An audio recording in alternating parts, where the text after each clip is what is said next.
Good afternoon, everyone. I'm Paul Lupi. I'm the Executive Director of the Legal Aid Society of Mid-New York. We are a not-for-profit law firm providing free civil legal services to, among others, low-income individuals, individuals with disabilities, and veterans over a 13-county area in upstate and central New York, including the counties of Broome, Shenango, Otsego, and Delaware counties.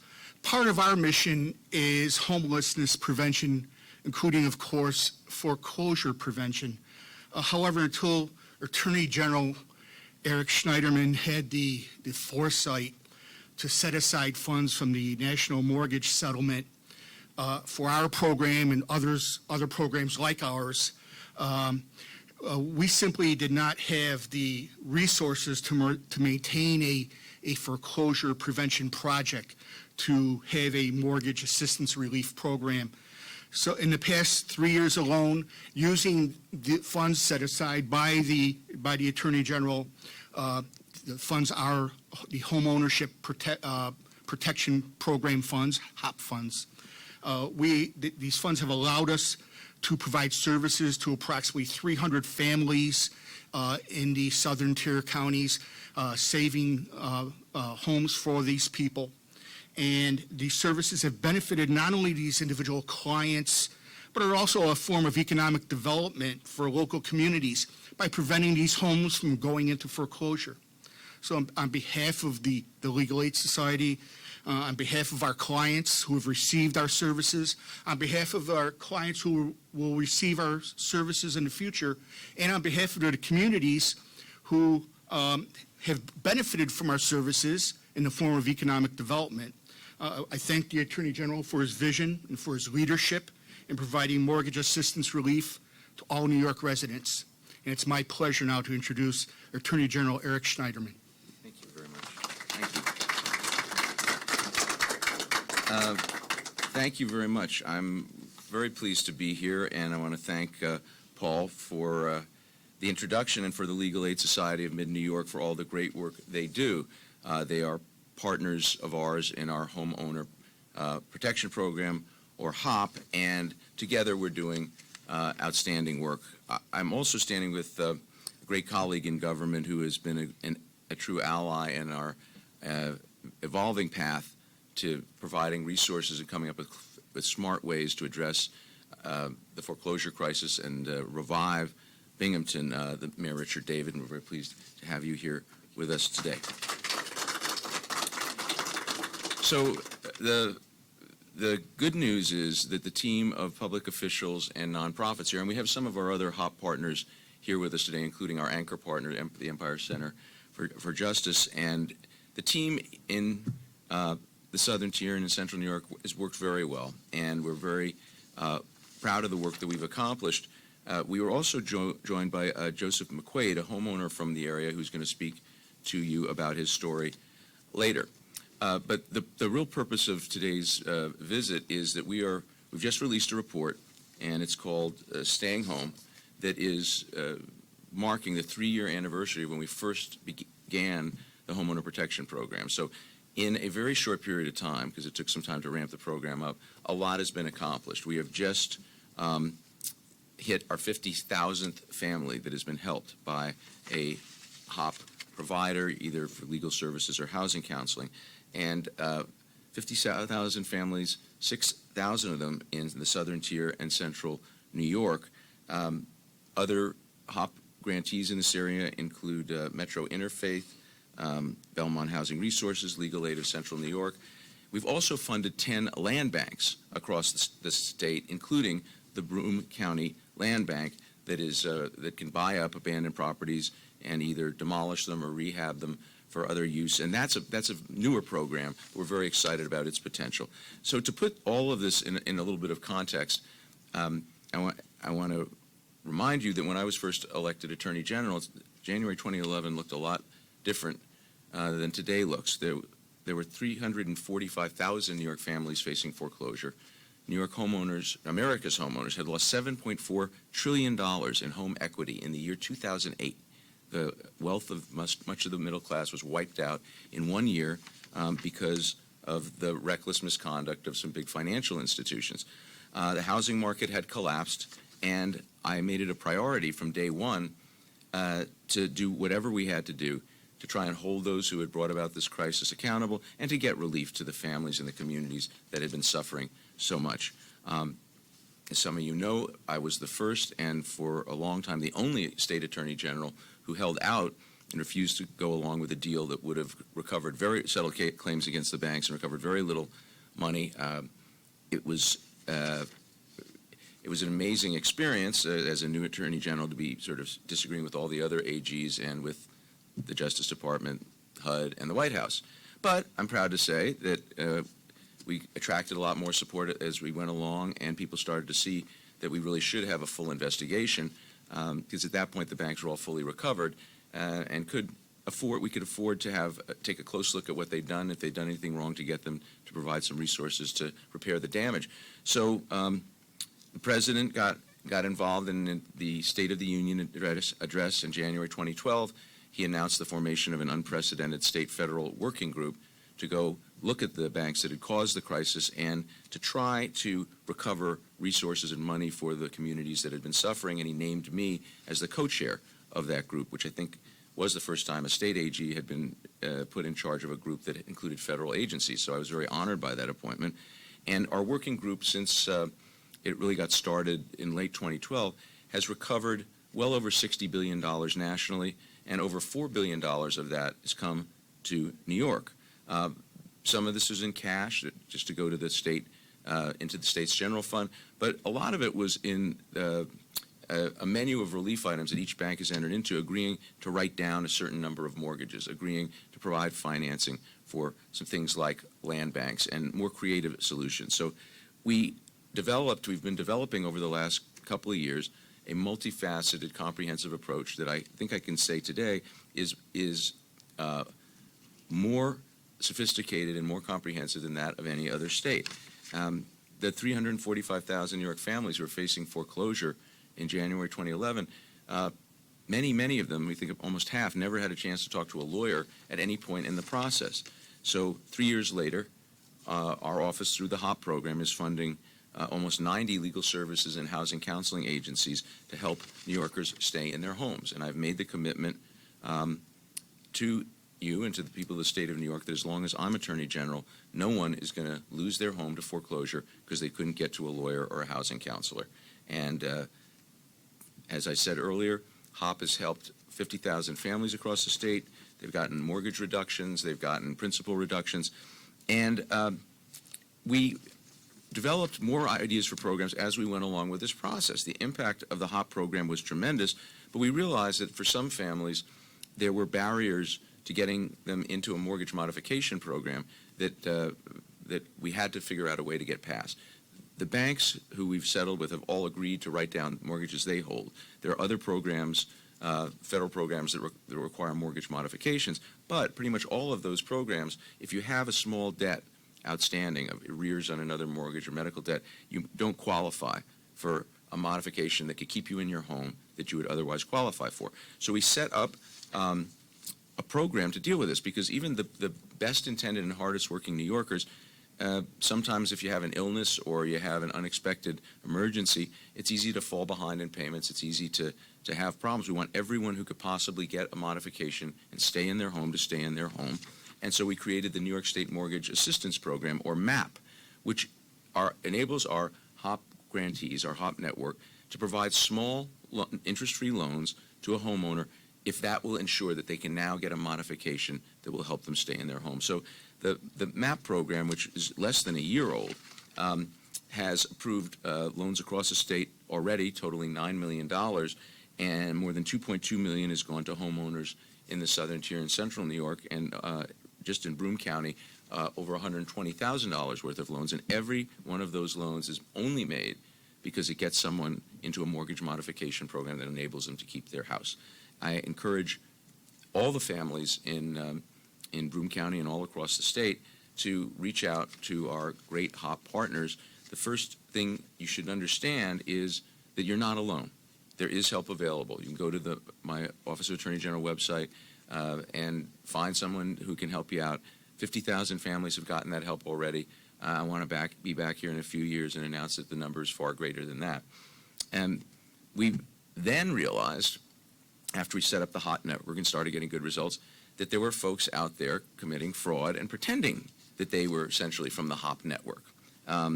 There were mortgage scam artists who were out there telling people, oh, on the internet or on the radio, we can help you solve the problem. And this was really despicable, because this was taking people who were victims of the housing crash and making them victims again. Some of these folks would scam people and get the deed to their property, take a lot of money and not deliver results.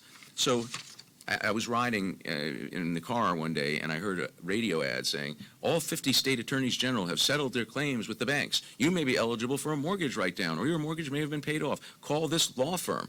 So I did call that law firm, and we took them to court, and we shut down their mortgage rescue scam. And after seeing a few of these things, we decided we had to get more creative. So we created a program, an app called agscamhelp.com. It's something you can access on your smartphone or on your computer, and it enables you to punch in the name of whatever law firm or agency says they're going to help you, and find out immediately if they are in fact either approved by the Federal Department of Housing and Urban Development or a part of my HOP network. And if they're not one of those two things, you can walk on. The app will also connect you to the HOP provider, the Legal Services and Housing Counseling Agency nearer to you, who all provide free, high-quality legal services.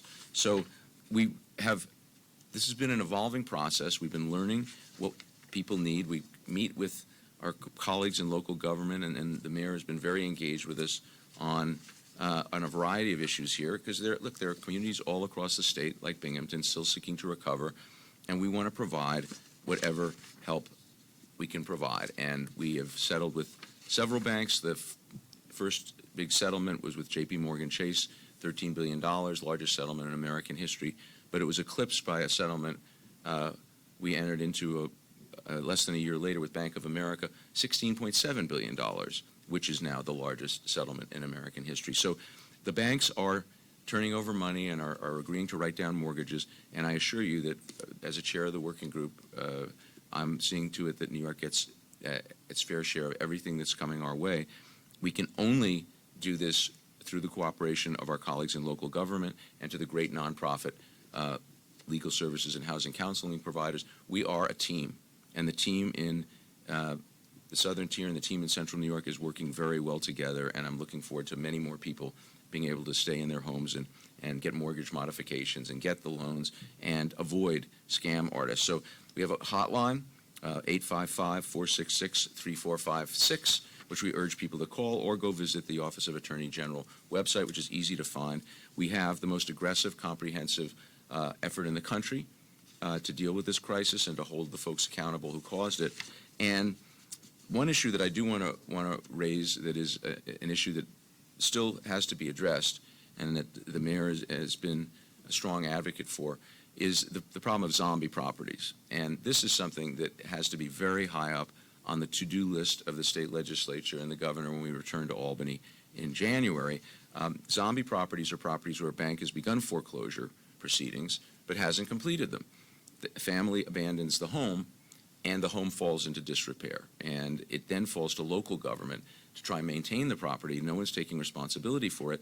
And because New York has a slow foreclosure process, these homes become a blight on the neighborhoods. And I know you have quite a few of them here in Binghamton. And we've introduced legislation that would help address this problem in a very simple way. And we think it should be something that every member of the legislature should be supportive of. Simply enough, our zombie property bill would create a statewide registry. Banks would have an obligation to check to see if property they own was abandoned. And as soon as it was, they have to register that who owns the mortgage and where the property is. Because it's even hard, believe it or not, for local governments to find out who owns these properties, because sometimes the mortgage has been sold in the secondary market. It would also require the banks to advise families, even after foreclosure has begun, you don't have to leave the house. You don't have to get out just because foreclosure has been initiated. What you should do is leave your house and go to a HOP counselor and see if there's any way you can get help to avoid the foreclosure or to negotiate with the bank. But we hope more people will stay in their homes. And then finally, banks right now only have obligations to maintain the property after the foreclosure process is completed. But if the property is abandoned and they've begun foreclosure, it's clear they're going to get the property eventually, so our bill would require them to maintain the property throughout the proceedings so it doesn't fall to local government to try and maintain the property. These abandoned houses are not just eyesores. They are havens for crime. They often are sites where arson takes place. They bring down the property values of a whole community. And even if you worked hard to save your home in this tough period of time, and you have abandoned properties on your street, you're still a victim of the crash. And we are determined to get that legislation done and to see it pass in Albany, and to see that our colleagues in local government have that burden taken off of them to maintain all of these properties. So I look forward to continuing to work with my partners in local government, my partners in the nonprofits who are working here, and to continue to come up with creative solutions to the housing problems facing New Yorkers. We want Binghamton to revive. We want all of New York State to revive. We want everyone to have good, affordable housing. It's critical to attracting and inviting industries to come in. It's an essential part of rebuilding New York and revitalizing all parts of our state. So I'm very proud of the work we've done, and I want to just bring up and appreciate it very much his willingness to share his story. Joseph McQuaid, a homeowner from Deposit, who was able to work with one of our HOP partners to save his family's home. Joe. Thank you, Mr. Senator. Good afternoon, everybody. My name is Joseph McQuaid, and I live in a house in Deposit, New York. I want to thank Attorney General Eric Schneiderman for having me here today to share my experience. My wife and I had to leave our home, which we had in Roscoe at first, due to a flood. We were lucky enough to enter into a new home in Deposit, New York, and by the time we moved in, my wife was pregnant with my daughter. It is a great house in a nice little community, and with good schools and many great people. In 2009, like many people facing the recession, I was laid off from my job as a boiler operator in a local manufacturing plant. We had trouble keeping up with our mortgage, and after I tried to work with the bank and countless phone calls and lost paperwork, we reached out to Miss Mary Kilmer from Delaware Opportunities. And Mary also hit a lot of roadblocks in our quest to get a modification the first time. From one person to another, but eventually we got a small modification. It barely helped with only a $40 reduction. Eventually it became too much for me to handle after the bank kept adding additional fees out of nowhere, and we ended up in foreclosure. Thankfully, we found legal aid of mid-New York and started working with a great lawyer, Matthew Scheck. I talked with Matt on the phone like he was my brother every day. We went through something like, when you go through something like this, you need someone backing you, and Matt was there for me all the time. He was relentless in his pursuit for what was right. Also was the staff at the Attorney General's office, which my wife was in constant contact with, Mrs. Reed, I believe. They pursued the banks, all three of them, for all the indiscretions, as you heard from the Attorney General, and he didn't let up, and we were glad for that. 2 weeks before this past Christmas, Matt gave us the news that the bank was granting us a modification and a principal reduction to the tune of almost $50,000. We were overjoyed, of course. Since that time, I found a new job in Johnson City School District, where I'm a maintenance technician, and I cannot thank Matt enough for helping us through this process, and now I can sleep at night. I don't have to worry about where my family's going to sleep or where my daughter's going to be, or, our next meal is going to come for or anything. I want to thank the Attorney General and his staff for pushing the banks to offer this type of relief for us, and the supporting programs like Legal Aid of Mid-New York, because without them, we don't know where we would be. Thank you all. Thank you very much. Thank you. Thank you very much, Joe, and then it's great to know that we got 50,000 stories like that out there, and now I would like to turn it over to someone who has been aggressive in pursuing resources for the community here. I don't think any other local mayor has actually found me in another city to talk to me about it, but your mayor did. So Binghamton Mayor Richard David. Thank you, Mr. Attorney General.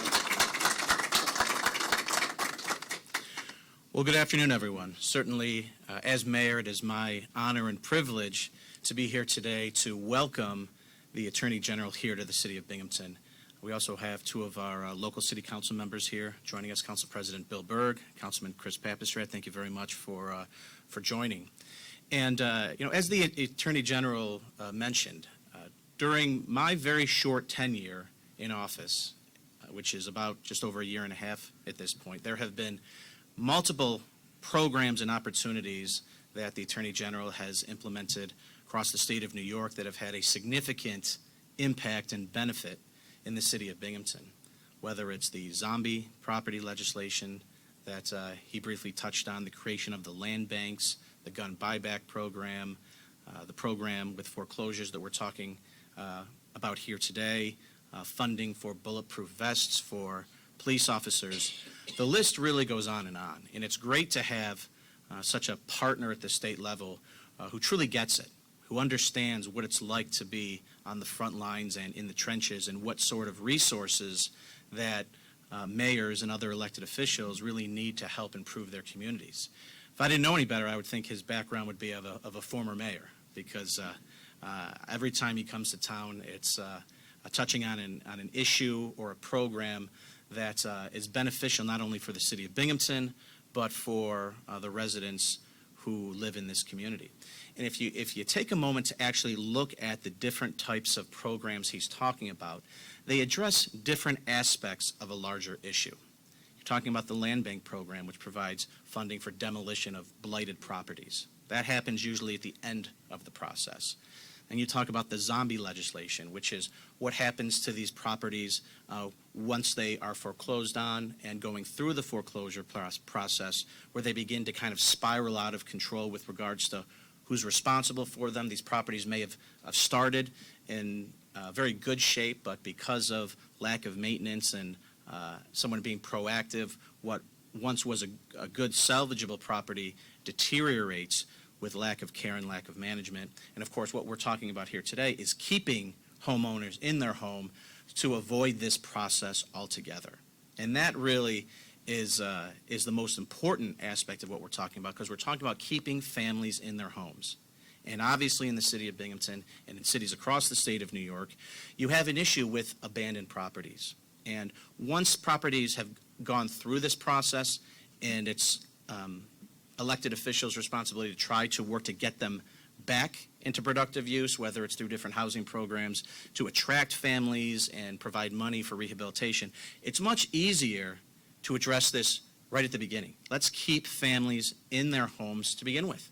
Provide much needed relief so that these homes don't go into this spiral, which is what the Attorney General really outlined through the process. But the fact that he has not only identified the problem and not only come up with one program, but with at least 3 different angles or programs to attack this issue, I think is truly remarkable, because there are so many ways to keep people not only in their homes, but to address some of the blight problems that we're facing here locally. And I just think it takes a lot of vision to be able to see an issue like that and implement and identify multiple programs to address it. But certainly from our standpoint, residents are the fabric of the neighborhoods.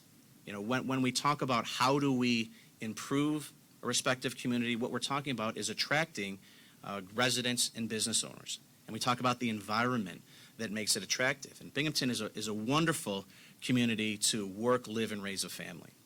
And as hard as we work to take some of these empty properties and attract new families and companies with new employees to market to, we also want to make sure that the individuals who are here in our community who have come on difficult times for a variety of different reasons have resources available to them, such as the story that you just heard about, one of 50,000 across the state of New York.